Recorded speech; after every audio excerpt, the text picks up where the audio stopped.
അസ്സലാത്തു വസ്സലാമു അലൈക യാ സയ്യിദി യാ റസൂലല്ലാഹ് സല്ലല്ലാഹു അലൈഹി വസല്ലം.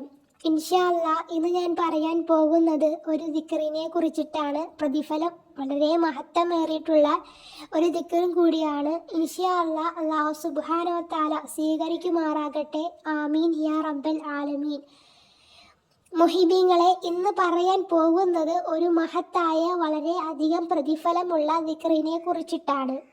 ഈ ദിക്ർ ഒരു തവണ ചൊല്ലിയാൽ തന്നെ 10 ലക്ഷം പ്രതിഫലം ലഭിക്കുന്നു. 10 ലക്ഷം തിന്മകൾ മായ്ക്കപ്പെടുന്നു.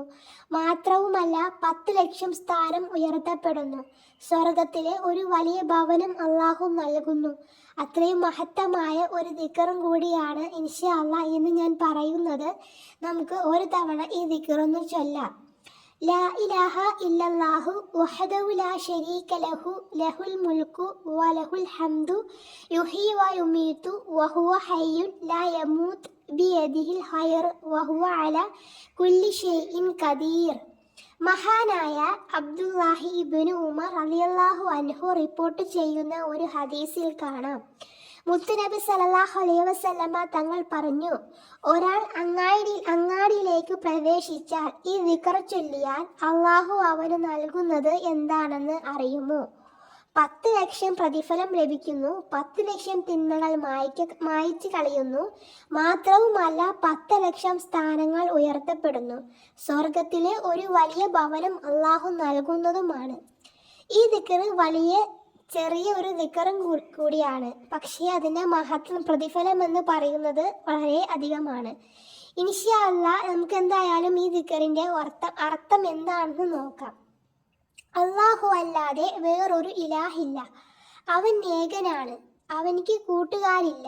എല്ലാം അധികാരവും അള്ളാഹുവിലാണ്. എല്ലാം സ്തുതിയും അവനാണ്. എല്ലാത്തിനെയും ജീവിപ്പിക്കുന്നവനും മരിപ്പിക്കുന്നവനും അവനാണ്. അവൻ എന്നെന്നും ജീവിച്ചിരിക്കുന്നവനും അവനിക്ക് മരണമില്ല. എല്ലാം ഹൈറും അവനിലാണ് ഉള്ളത്. അള്ളാഹുവിന് എല്ലാത്തിൻ്റെ മേലിലും കഴിവുള്ളവൻ അള്ളാഹു മാത്രമാണ് എന്നാണ് ഈ ദിക്റിൻ്റെ അർത്ഥം എന്ന് പറയുന്നത്. ഈ ദിക്ർ മഹത്വം ലഭിക്കാനുള്ള കാരണം മുത്തുനബി സല്ലല്ലാഹു അലൈഹി വസല്ലമ തങ്ങൾ പറഞ്ഞതായി കാണാം, അള്ളാഹുവിന് ഏറ്റവും ഇഷ്ടപ്പെട്ട സ്ഥലം അള്ളാഹുവിൻ്റെ ഭവനമാകുന്നു.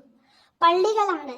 അള്ളാഹുവിന് ദേഷ്യമുള്ള സ്ഥലം ടൗണുകളാണ്, അങ്ങാടികളാണ്. കാരണം എല്ലാം തോന്നിവാസവും എല്ലാം തെറ്റുകളും സംഭവിക്കുന്നതും ടൗണുകളിലും വച്ചാണ്. അതുകൊണ്ടാണ് അള്ളാഹുവിന് ദേഷ്യപ്പെടുന്ന സ്ഥലമായിട്ട് അങ്ങാടിയെ മുത്തുനബി സല്ലല്ലാഹു അലൈഹി വസല്ലമ തങ്ങൾ പരിചയപ്പെടുത്തുന്നത്. ഈ ദിക്ർ ചൊല്ലിയാൽ ലഭിക്കുന്ന പ്രതിഫലം, അതിൻ്റെ മഹത്വവും ഓരോരുത്തരും മനസ്സിലാക്കേണ്ടതുണ്ട്.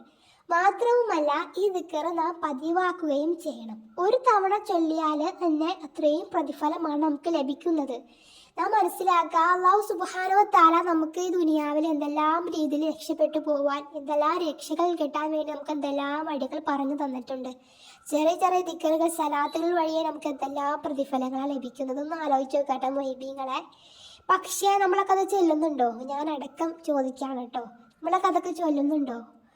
നമ്മളൊക്കെ അത് പ്രവൃത്തിയിൽ കൊണ്ടുവരുന്നുണ്ടോ? അതൊക്കെ ചിന്തിക്കാം കേട്ടോ. ഇൻഷാ അല്ലാഹ് നമുക്കൊക്കെ മരണം വരെ അള്ളാഹു ഇഷ്ടപ്പെടുന്ന രീതിയിൽ അവന് നേരായ മാർഗത്തിൽ ഇബാദത്തെടുത്ത് ജീവിക്കാനുള്ള തൗഫീക്ക് അള്ളാഹു സുബ്ഹാനഹു വ തആല നമുക്കൊക്കെ നൽകുമാറാകട്ടെ. മുത്തായ തങ്ങളെ ഹുബ്ബ് വെച്ച് ജീവിക്കാനും ഒരുപാട് സ്വലാത്തുകൾ ചെല്ലാനും അള്ളാഹു സുബ്ഹാനഹു വ തആല തൗഫീക്ക് നൽകുമാറാകട്ടെ. യഥാർത്ഥ മുഹിബായിട്ട് ജീവിക്കാൻ മുഹിബീങ്ങൾ കൂട്ടത്തിൽ റബ്ബെ നമ്മളൊക്കെ ഉൾപ്പെടുത്തുമാറാകട്ടെ. ആമീൻ യാ റബ്ബൽ ആലമീൻ. ഇൻഷാ അല്ലാഹ് അല്ലാഹു സുബ്ഹാനഹു വ തആല പുണ്യ മദീനയിൽ എത്താൻ നമുക്കൊക്കെ ആഗ്രഹമുണ്ടല്ലേ? ഹജ്ജും ഉംറയൊക്കെ ചെയ്യണം. പക്ഷെ എല്ലാം കൊണ്ടും ഇതാണ്. പക്ഷെ അതൊന്നും ഒരു പ്രശ്നമല്ല. പഠിച്ചാൽ തീരുമാനിച്ചാൽ അത് ഏത് വഴിയിലായാലും നടന്നു കിട്ടും അല്ലേ? അപ്പം പെട്ടെന്ന് നമുക്ക് മുത്തുനബി തങ്ങളുടെ അടുത്തെത്താനും ആ റൗദ ശരീഫ് കണ്ണീറെ കാണാനും എല്ലാത്തിനും അല്ലാഹു സുബ്ഹാനഹു വ തആല നമുക്കൊക്കെ തൗഫീക്ക് നൽകുമാറാകട്ടെ. ആമീൻ യാ റബ്ബൽ ആലമീൻ. ദുആ വസിയത്തോടെ ഇൻഷാ അല്ലാഹ്.